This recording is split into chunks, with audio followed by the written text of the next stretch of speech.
So at the very top, you're going to see our core score, and it divides our resource generation into these 4 categories. The first one is conversions, and this is all about lead management. How many lead managing assets do we have to help bring leads into our business? After that, we've got operations, which is all about your business operations.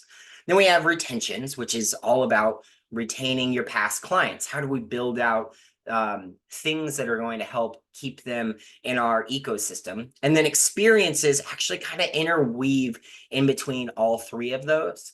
And we have those to create that world-class client experience. It's another concept we share about in this book. So when you're looking at your core score, you want to balance these out. And you might notice mine aren't super balanced. I have 50 in my conversions and I only have 7 in my experiences.